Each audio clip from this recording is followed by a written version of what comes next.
Ele é carioca, professor, um dos maiores compositores brasileiros, maestro. Como regente, já dirigiu orquestras de todo o país. Desde 2004 está aqui, à frente da Sala Cecília Meirelles. A nossa entrevista de hoje é com João Guilherme Ripper. Tudo bom, João? Tudo bem, Gabi. Então, como é que a música entrou na sua vida e qual foi o primeiro instrumento que o senhor escolheu? Bem, a música entrou na minha vida de uma forma um pouco inusitada, porque entrou através da literatura. Eu gostava muito de poesia, escrevi poesia desde muito novo. Em algum momento começou a me dar vontade de cantar aquilo que eu escrevia. Isso me levou a aprender um instrumento. O primeiro instrumento foi violão, depois aprendi piano e depois a música começou a tomar um lugar preponderante, né? Então a poesia sempre ficava a reboque da música e eu fui estudar mais seriamente. Acabei fazendo escola de música da UFRJ, onde eu me formei e cursei meu mestrado. Quando o senhor decidiu abandonar os instrumentos e seguir o caminho da teoria e da composição musical? Na verdade, o compositor não abandona o instrumento. O instrumento é um instrumento, né, a ferramenta principal da composição, mas fica uma coisa de uso muito interno, né, para que ele possa desenvolver sua orquestração, sua linguagem. E eu fiz uma opção de não me tornar um instrumentista. Eu dirijo como maestro algumas das minhas obras, em poucos concertos, mas focar realmente todas as minhas forças na composição e também na criação de libretos para as minhas óperas. O senhor, além de criar os seus próprios libretos, o senhor também transforma em óperas alguns textos dramáticos já existentes, por exemplo, como O Anjo Negro, do Nelson Rodrigues. Como tirar som, né, desse texto que já existe? É porque o Anjo Negro, do Nelson Rodrigues, né, já tem uma carga dramática muito própria da ópera. O Nelson tinha essa proximidade com a ópera e o que nós percebemos na hora de trabalhar com esse texto, né, foi exatamente essa carga poderia ser facilmente transportada para a ópera. E isso eu fiz em 2003, essa ópera foi levada em São Paulo. Em 2012, para o centenário do dramaturgo, eu reescrevi completamente o Anjo Negro, porque a primeira versão não me satisfazia numa série de quesitos, principalmente na questão dessa transposição. Eu acho que ela poderia ser muito melhorada e foi o que eu fiz. E ela foi apresentada aqui no Escola de Artes Visuais do Parque Lage. E uma outra ópera minha, que também é baseada em peça de teatro, é O Diletante, que eu escrevi em 2014, estreou na Escola de Música da UFRJ, e que é totalmente baseada na peça homônima do Martins Pena, que é um escritor, um dramaturgo brasileiro do século XIX. O que eu fiz foi transportar a ação de 1840, quando ela se passa no original, para os anos 50, 1950, em Copacabana, quando estava nascendo a Bossa Nova, o samba-canção, quando o Brasil, de alguma forma, se redescobria. Isso me deu a oportunidade de utilizar vários materiais, inclusive, da música popular. O senhor compõe mais por encomenda ou por vontade própria? E quando é por encomenda, é mais difícil?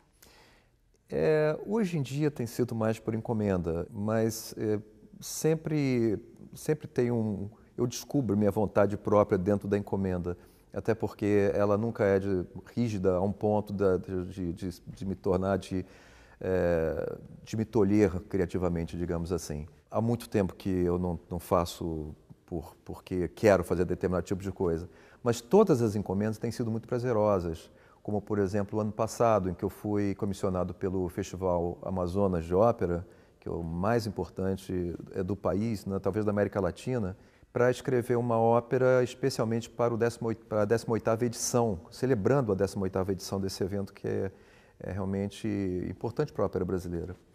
E eu escrevi Onyama, que é baseado num mito indígena, num mito que explica o eclipse solar, e escrevi uma ópera para público infanto-juvenil, que foi estreada lá em Manaus, na edição do ano passado, em maio, no final de maio.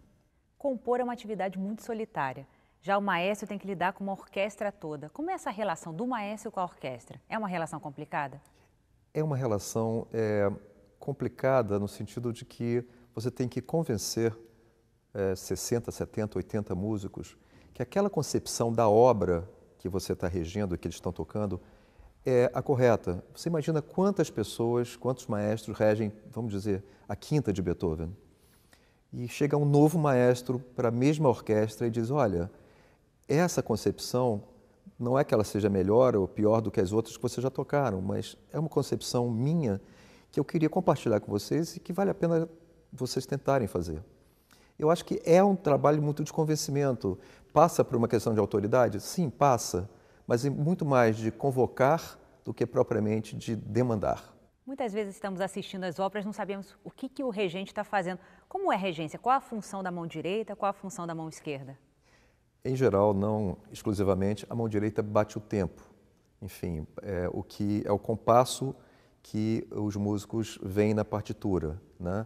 O primeiro gesto é sempre para baixo, porque ele marca o início do compasso. A mão esquerda marca a expressão, se é mais piano, se é mais forte, se tem que crescer, se tem que diminuir. Isso é usual. Às vezes, essas funções se misturam um pouco. Você rege, inclusive, com o olhar, com um gesto, talvez com uma expressão facial. Você consegue transmitir o que você quer dizer naquele momento para a orquestra. O senhor é um dos maiores compositores brasileiros. Quando o senhor entrou aqui na Sala Cecília Meirelles, criou um projeto para incentivar novos compositores. Como o senhor vê o mercado hoje?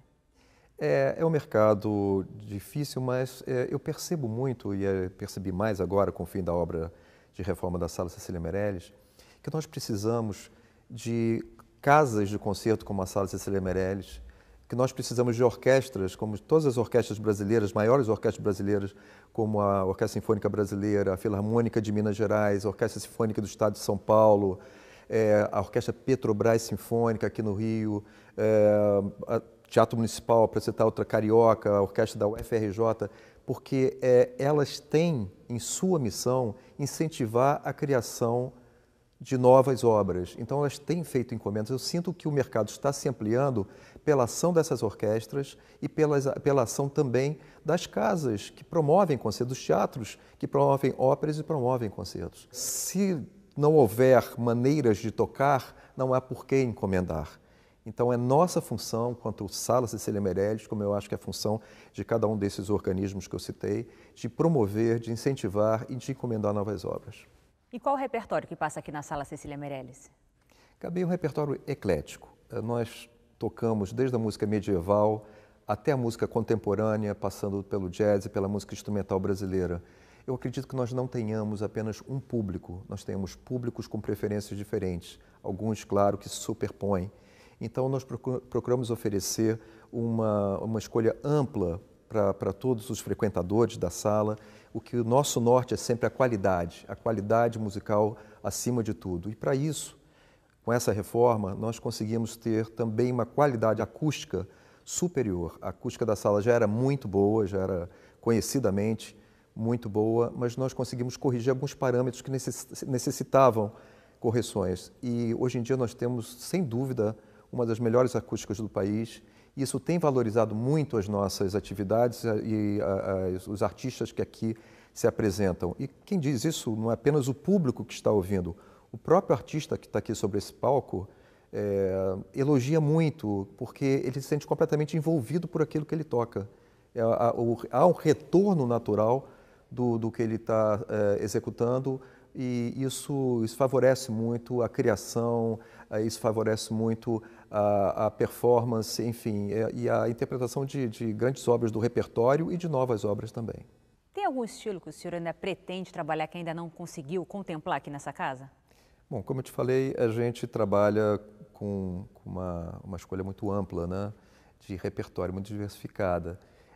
O estilo que eu ainda não trabalhei é aquele que está sendo criado agora, e a gente procura estar passo a passo com a contemporaneidade, trazendo a sala. Nós temos aqui um auditório, era um auditório, agora uma sala multiuso, chamada Espaço Guilmar Novaes, que é muito propícia para esse tipo de coisa. Então, nós temos também espaço para música experimental. A programação da sala é dividida em séries, e nós temos uma série de sinfônica, uma série de música de câmara, a série Sala Jazz, e nós temos também uma série dedicada à música contemporânea, chamada Vertigens, que é exatamente onde entra experimentação, novas tendências, novidades no mundo musical, porque a música continua se renovando o tempo todo, né? A sala, ela funciona de duas formas. Só para comparar, ela funciona um pouco como um museu, de um grande repertório das grandes obras do repertório clássico e também como uma galeria de arte contemporânea, descobrindo novos talentos. Isso vale tanto para os compositores quanto também para os jovens instrumentistas. O senhor falou dessa formação do público, né, da importância. E a formação do artista? Por exemplo, o senhor buscou uma especialização fora. Hoje em dia o artista precisa ainda buscar essa especialização fora ou ele consegue no Brasil se formar de uma forma ampla? O ensino musical, ele ainda se dá da mesma forma que se dava na Idade Média. Você tem um mestre que você aprende com ele e você estuda e você se torna depois um assistente, depois você também se torna mestre e você tem os seus discípulos. E assim existe uma transmissão de conhecimento. Porque existe um lado artesanal no fazer musical. A música é algo que você aprende fazendo. E só a repetição do processo faz com que você se torne melhor.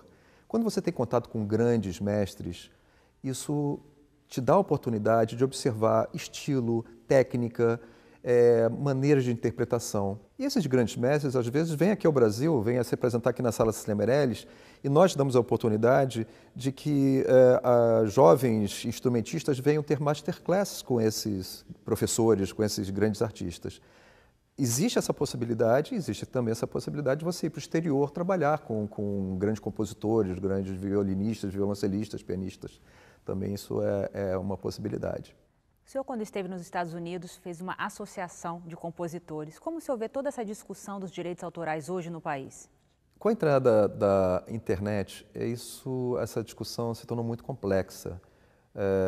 Primeiro, foi o Napster, né, que começou a botar músicas e isso não revertia praticamente nada para os compositores, quando eu revertia alguma coisa, né? Depois nós temos os iTunes e similares e agora você tem os serviços de streaming. E acho que toda essa questão precisa passar por uma grande discussão, né? Hoje em dia, por exemplo, os rendimentos que você consegue com um CD nem se compara, mas nem de perto ao que se conseguia com as gravações há algum tempo atrás. Hoje em dia, a grande fonte de renda são as apresentações, né? E tem a função também que a apresentação é muito importante, né? Não é só a música, não é só a sonoridade, mas também todo o aspecto visual. Como é que você pensa isso? Não, eu acho isso muito importante, esse ponto que você tocou, porque por que a gente tem um concerto e por que nós temos o ritual do concerto, né? E tanta gente fala, não, vamos tirar o ritual, é tudo muito complicado, o maestro de casaca, ninguém usa mais casaca hoje em dia. Na verdade, o que a gente faz é isolar esse evento do cotidiano. O que a gente quer é isso, é tornar aquele momento muito especial. A gente faz isso na vida inteira.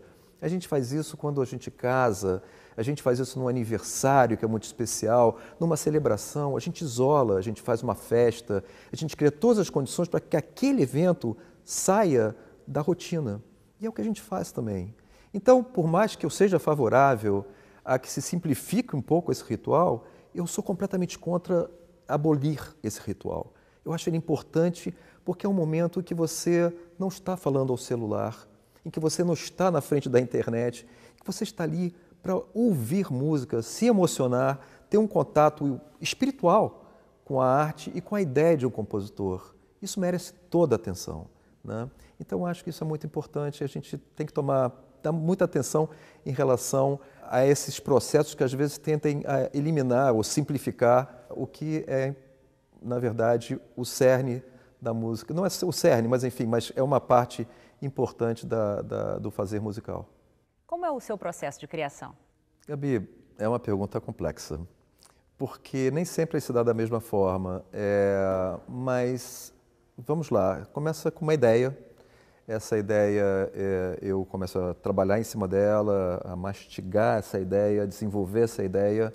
Nem sempre ela dá em alguma coisa, às vezes ela acaba na lata de lixo e eu vou buscar uma outra ideia. E assim por diante, até que isso começa a tomar corpo. Eu penso muito na forma, por exemplo, quando eu estou trabalhando numa sinfonia, como é o momento agora, eu estou trabalhando numa sinfonia, uma peça sinfônica para a Orquestra Filarmônica de Minas Gerais, eu penso como é que eu quero a arquitetura geral. E a partir disso eu começo a trabalhar nas sessões que vão constituir essa forma, essa grande forma. Mas a ideia é o ponto de partida de tudo e a partir disso eu trabalho muito, né? A ideia, aquela imagem do compositor que abre a janela, tem um raio de luz, ele está inspirado, escreve, para mim passa longe.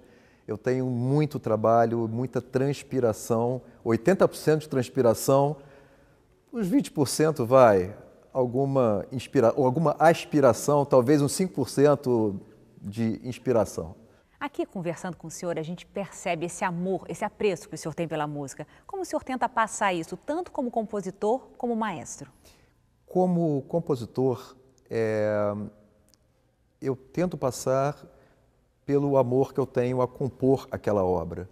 E para mim é um grande prazer poder compartilhar isso com o público. Eu antecipo muito esse momento em que a obra vai nascer, por exemplo, ou vai ser apresentada por uma segunda, terceira, quarta ou quinta vez, mas quando ela vai nascer, sobretudo, porque é a primeira vez que aquilo vai ser apresentado ao público. E sem o público não tem sentido ela existir, ela só se completa ali. Como regente, é o inverso da moeda. É trazer para o público a ideia do compositor que escreveu aquela obra.